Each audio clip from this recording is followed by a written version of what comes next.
पिला माने तुमे माने तो जानिछ उद्भिद बिना जीव जगत तिष्ठि रहिबा असंभव अटे। उद्भिद हेउची सजीव। एहा बंची रहिया पे कौन सब दरकार करे?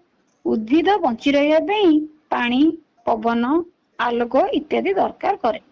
तेबे आमे आज से उद्भिदर विभिन्न अंश को जानिबा। वर्तमान पिला माने देख एइटी कौन देखिया कहलो? एइटी होजी गोटिए बाइगण गछ।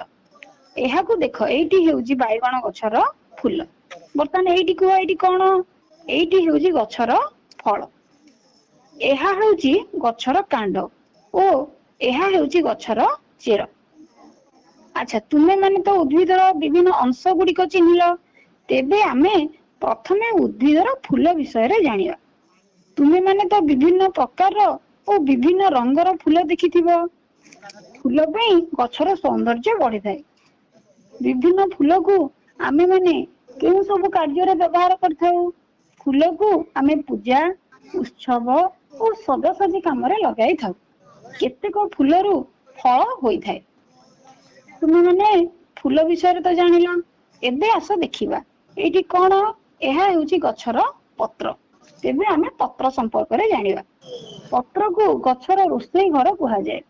केतेक पत्र को आमे माने औषधीय एवं पूजा कार्य रे व्यवहार करथाउ। सेपरि कदली और शाल इत्यादि पत्र को मध्य आमे माने खाइबा कार्य रे व्यवहार करू। तुमे माने पत्र संपर्क रे तो जानिला। एबे देख एठी कोन? एहा हेउची गछर फल। एबे आमे फल संपर्क रे जानिबा। केतेक गछर फल यथा भेंडी, कखारू, पोटल, जन्ही इत्यादि को आमे माने पनीपरिया रूपे व्यवहार करू। सेहिपरि आंब, सेओ, अंगूर इत्यादि फल को आमे फल रूपे व्यवहार करू। फल रु कोन होई थाए? फल रु मंजी होई थाए। एबे देख एई होउची गछर केउ अंश? एहाकू गछर कांड कुहा जाय। गछर जेउ अंशटी माटीर उपरकू थाए ताकू गंडी बा कांड कुहा जाय।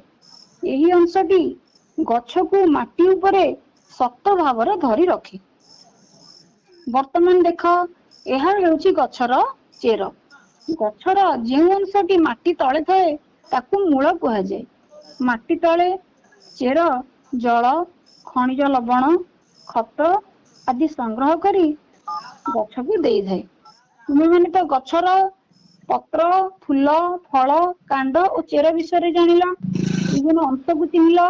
वर्तमान तुम मानकर कार्य हेउची तुमे माने गछर चित्रटी अंकन करी तार विभिन्न अंश को चिन्हट करियो।